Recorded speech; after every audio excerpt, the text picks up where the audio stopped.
Student यहाँ पे question दिया है जीरो इज और उसके बाद 4 यहाँ पे स्टेटमेंट दिया गया है। इसमें बताना है हमें कि जीरो के लिए इसमें से कौन सही है कौन करेक्ट है। जैसे कि फर्स्ट वाला दिया है the identity for addition of rational numbers, दूसरा दिया है the identity for subtraction of rational number, तीसरा में दिया है स्टूडेंट की the identity for multiplication of rational numbers. उसके बाद जो लास्ट वाला ऑप्शन है the identity for division of rational numbers. Student यहाँ पे पूछा जा रहा है कि जीरो के लिए इसमें से कौन सा स्टेटमेंट सही है। अब स्टूडेंट यहाँ पे जो लिखा गया है the identity for addition of rational number, मतलब कि अगर हम जीरो को ले लें और कोई एक रेशनल नंबर ले लें, मान लेते हैं रेशनल नंबर कोई भी, जैसे कि 2 को अगर ले लेते हैं, 2 में अगर हम जीरो को ऐड करते हैं तो जो आंसर आएगा वो 2 ही होगा। अगर इस प्रोसेस में अगर जीरो को हम आगे कर लें, जैसे कि 0 + 2 करें, फिर भी आंसर 2 आएगा। यहाँ पे स्टूडेंट हम देख सकते हैं कि यहाँ पे जो 2 का आइडेंटिटी है वो बरकरार रहता है, वो उसमें कोई बदलाव नहीं आता है।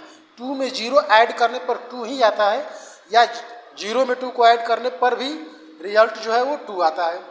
अब इसी तरह से अगर हम देखें सब्सट्रैक्शन के लिए, तो अगर हम 2 - 0 करते हैं, यहाँ पर आंसर जो होगा वो 2 तो आएगा, लेकिन अगर हम 0 - 2 करेंगे तो यहाँ पे जो आंसर होगा वो माइनस का 2 आएगा। यहाँ पे स्टूडेंट जो है आइडेंटिटी जो है इसका बदल जाता है। इसी तरह मल्टीप्लिकेशन के लिए अगर हम करते हैं तो अगर हम 2 × 0 करें, इसी के इक्वल होगा 0 × 2 करेंगे, जो कि आएगा आपका 0। यहाँ पे 2 जो है यहाँ पर भी अपना आइडेंटिटी खो देता है, लूज कर देता है।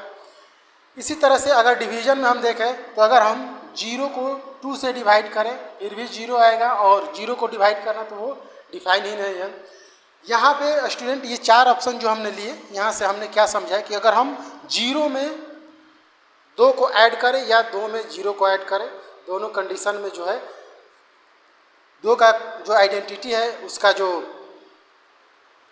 वैल्यू है वो बरकरार रहता है, सेम रहता है। मतलब कि आइडेंटिटी मतलब कि उसका जो पहचान है वो सेम रहता है हर जगह, या तो हम 2 + 0 करें या 0 + 2 करें।